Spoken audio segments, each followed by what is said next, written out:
My buddies and I were wondering, why do all you gender studies chicks have weird hair? In nature, bright colors are a warning for predators to stay away. It's called survival of the not dumb fucks. She savaged you! Yeah, she's way into you, Ren. Get her number. Hold up. Back off, dude! Oh. The latest iteration in the Life is Strange franchise is here with Life is Strange Reunion, based around the fact that we now have the two titular characters, the two main characters of Life is Strange, the original, Max and Chloe, coming back together for an adventure that involves very little time travel, very little double exposure, some back talk, and most importantly, some terrible jokes that the writers, I do not understand how they could have come up with. Literally, there's a joke about duck penises. That is Life is Strange Reunion in a nutshell. Set a year after the events of Life is Strange Double Exposure, where we found out that Max has become a teacher at Caledon University. She has a vision of a fire that not only destroys a portion of the school, but also kills her students and even her good friend Moses, as well as an unidentified woman that Moses at the time is carrying in his arms. On the opposite end of the spectrum, there's Chloe, who's having these visions of a parallel universe, and this unidentified girl to her that we know, having played Double Exposure, is actually Sophie, which was Max's best friend at Caledon, that went off to do her own thing, something that I will further elaborate later on in this review.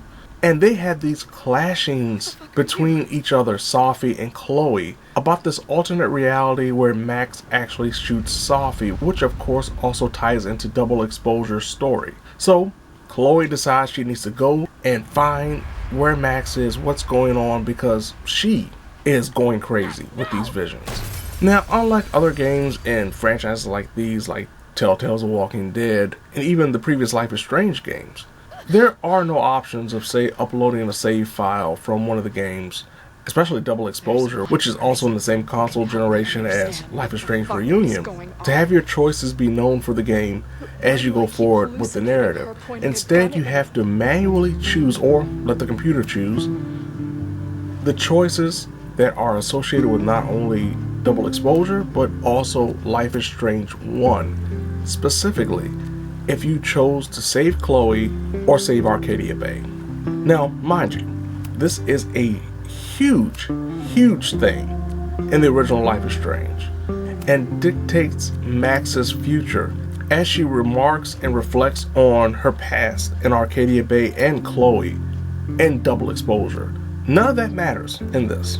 In reality, a lot of what happens in Reunion doesn't matter in the grand scheme of things in correlation with what happened in Life is Strange and Double Exposure. And one of the biggest and best examples of that is the character that is Sophie. Sophie in Double Exposure became essentially this supervillain who has the ability to shapeshift. And her shapeshifting abilities, alongside Max's continuous tampering with the timeline paradox that was splitting realities, caused Sophie to decide that she needed to go off and find more people like her. By the end of Double Exposure, they were essentially teasing Life is Strange MCU, Life is Strange Marvel Cinematic Universe, where we would have these superpowered individuals coming together and maybe even going against Max, and Max having to rewind time to stop certain events and happenings from occurring that would ruin not only civilization but cause a gigantic storm that could wipe out everything, including Caledon University, just like it did Arcadia Bay. And with the fire, we assume that that is the case, but come to find out, even Sophie herself admits as the game and the narrative progresses, she was wrong in assuming there were so many more people like her, even though we had the big tease at the end of Double Exposure with her recruiting Diamond, which is one of the characters that was very instrumental in the story of Double Exposure, especially when it comes to one of the organizations that plays a big role in Reunion. Her role in Double Exposure and essentially the post-credit scene that should have led into Reunion means absolutely nothing in Reunion. We barely see or hear anything from Diamond in Reunion. What Reunion becomes is really a mystery, but it doesn't really tie that much into not only the quote-unquote MCU aspect that we were teased with double exposure, but even Max's powers. A majority of the time, Max's powers devolve into you rewinding time to either get a trophy or an achievement, or if you've gotten a bit of dialogue that will help you uncover another piece of dialogue, you can go back and now you can utilize that dialogue to further a conversation. So Max comes across as almost a clairvoyant instead of someone with superpowers. And while Max's abilities to rewind time is more flexible now, where you can do it at any time that you see fit once you start doing it, it doesn't necessarily matter unless you do it at specific times. One of my favorite moments actually happened when you have to try to trick a character into believing that you're another character by utilizing AI and a telephone.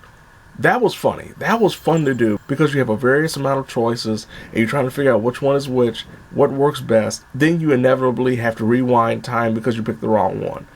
But the majority of the time it's just rewinding to get more dialogue options.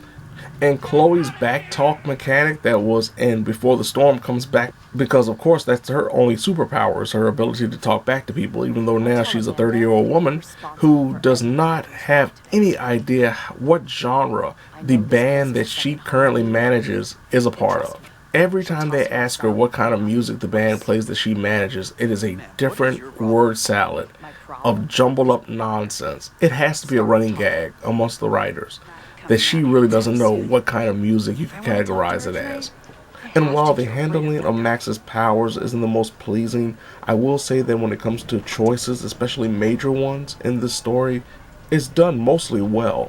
You have the ability to turn on the warning that you are about to make a major choice, and you actually get the option of changing your choice if you want to, and I definitely advise you to do so just in case you have second thoughts on certain actions and acts, and most importantly if you're trophy hunting or collectible hunting, because there are certain choices that will affect your potential progress, and especially if you're a trophy or achievement hunter, it may even lock you out of a few, such as making sure Chloe looks at a 3D printer so she can give Max a birthday present later on, or one of the major choices when talking to Lucas with Chloe is dropping Max's name and showing that you're actually friends with Max.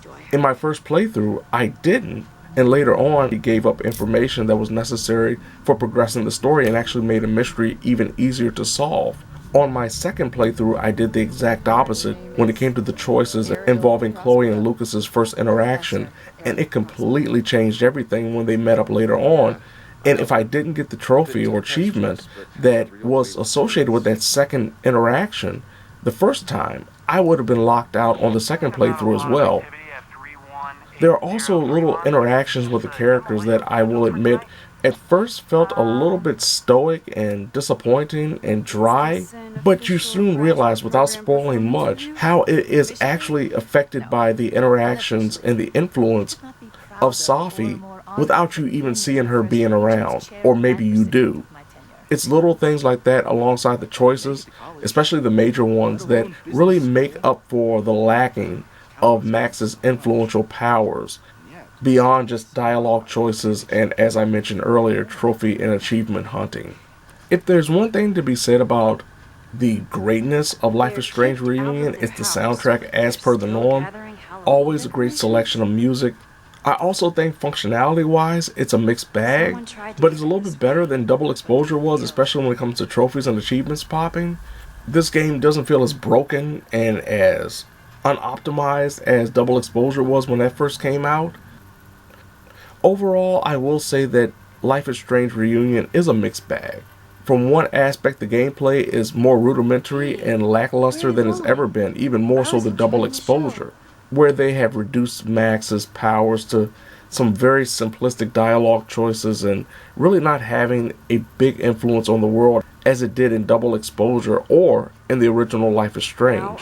But from a narrative perspective, even though the mystery itself, the grand mystery that sets off everything, isn't the most captivating, it's still done fairly well, and really the narrative rests on the strength of the relationship between Chloe and Max, and more importantly, how the fans, the player, feels about the relationship of Chloe and Max. If you are emotionally invested in their story, you will definitely enjoy Reunion, but if you're just wanting to see how they tie up everything from Double Exposure and try to make up for the wild idea they proposed at the end of Double Exposure, I will say the Reunion is actually quite disappointing in that aspect. It leaves a lot of promise on the table if they took a wild swing and did something really absurd like their own version of the MCU. So is it a home run and a fitting potential finale to the franchise? Yes and no. Will it be as divisive as Double Exposure? I don't think so.